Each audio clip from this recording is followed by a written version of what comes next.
اس کا کوئی بھی فائدہ سماج اور معاشرے کو، بھائی بنی امیہ حکومت ٹھیک نہیں تھی، بنی عباس اچھے کس حکومت میں حسین ابن علی کو شہید کیا گیا، بنی امیہ یا بنی عباس؟ کس حکومت کے دور میں کس حکومت نے حسین ابن علی کا خون بہایا، بنی امیہ نے یا خلافت بنی عباس نے؟ ویری گڈ، بہت اچھا. ان کی سلامتی کے لیے درود پڑھیے محمد والے محمد پہ.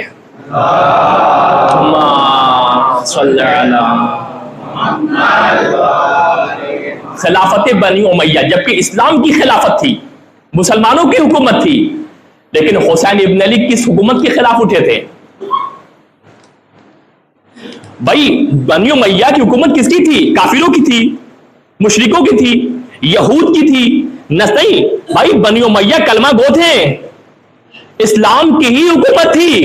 تو بھائی جب اسلام کی حکومت تھی تو پھر حسین ابن علی کو اس اسلامی حکومت کے خلاف اٹھنے کی کیا ضرورت تھی؟ بات پہنچ رہی ہے؟ جب حکومت مسلمانوں کی تھی، حکومت میں کلمہ گو تھے، نماز بھی ہو رہی تھی، اذان بھی ہو رہی تھی، رکوع بھی ہو رہے تھے، جمعہ بھی ہو رہے تھے، زکوٰۃ بھی ادا ہو رہا تھا، اسلام کی امت تھی، تو پھر آخر حسین ابن علی کو اس اسلامی حکومت کے خلاف قیام کرنے کی کیا ضرورت تھی؟ بات پہنچ رہی ہے نا؟ کیا ضرورت تھی؟ جب اسلام کی حکومت تھی تو پھر آخر حسین نے اسلام کی حکومت کے خلاف قیام کیوں کیا؟ اس کا جواب یہاں پہ ہے کہ نبی نے اسلامی حکومت کے اندر چند خصوصیات رکھی تھی، جب تک یہ خصوصیات موجود ہیں وہ اسلامی حکومت وہی ہے جو نبی قائم کر کے گئے تھے، اور اگر ان 5 خصوصیات کو ہٹا دیا جائے تو اسلامی حکومت کا ڈھانچہ ہوگا مگر اسلام کے مقاصد پر حکومت یزید دراصل اسلامی حکومت کا خلیفہ ضرور تھا، مگر وہ ان کوالٹیز کا گھٹا گلا گھونٹ رہا تھا جن کوالٹیز کی بنا پر نبی نے اسلامی حکومت کو قائم کیا تھا. یہ بہت اہم باریک مطالب ہے جو آپ تک آسانی سے پہنچانے کی کوشش کر رہا ہوں کہ بھائی یزید اسلامی حکومت تھی، کیا ضرورت تھی اس کو؟ مسئلہ یہی تھا کہ نبی مسند رسالت پہ یزید بیٹھ گیا تھا، کسی عام مسند پہ یزید نہیں بیٹھا تھا. یزید مسند رسالت پر بیٹھ کر ان تمام میسیجز اور تعلیمات کا گلا گھونٹ رہا تھا جو رسول نے سماج و معاشرے میں تعلیمات رکھی تھی. یزید ان تمام تعلیمات کو مٹا رہا تھا جن تعلیمات کے ذریعے سے انسان کے نفس کی تربیت ہونی تھی. یزید دراصل اسلام کے چہرے کو منحرف کر رہا تھا، اسلام کے چہرے کو بگاڑ رہا تھا، جس اسلام کے چہرے کو دیکھ کر لوگ مسلمان ہوا کرتے تھے. یزید دراصل ان تمام خصوصیات کو ختم کر رہا تھا جو خصوصیات رسول نے اسلامی حکومت کے اندر، جب تک ان خصوصیات اسلام کی حکومت کے اندر رہیں گی تب تک سماج میں عدل بھی ہوگا، سماج میں علم بھی ہوگا، سماج کامیاب بھی ہوگا، معاشرہ ترقی بھی کرے گا، معاشرہ جنتی بھی ہوگا. لیکن اگر یہ خصوصیات اسلامی حکومت سے نکال دیا جائے، یزید کے خلاف وقت کے امام نے قیام اسی لیے کیا تھا کہ یزید ان تمام کوالٹیز اور خصوصیات کو اسلام سے جدا کر رہا تھا. اور حسین ابن علی نے کہا نہیں، یہ معاملات بہت سخت ہے. بہت تیزی سے میں وقت باتیں گنا دوں، ایک مل جل کر درود پڑھی محمد والے محمد پہ.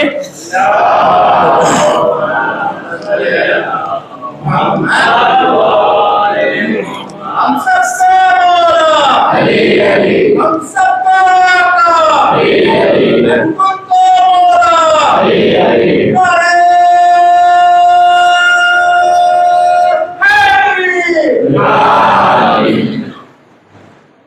سب سے پہلی خصوصیات جب اللہ کے نبی نے مدینے میں اسلامی حکومت کو قائم کیا تو سب سے پہلی بنیاد یہ رکھی کہ اس اسلامی حکومت کی پہلی خصوصیت یہ تھی کہ دین اسلام یا الہی حکومت کی بنیاد اللہ کے نبی نے ایمان اور معنویت کے اوپر رکھی تھی.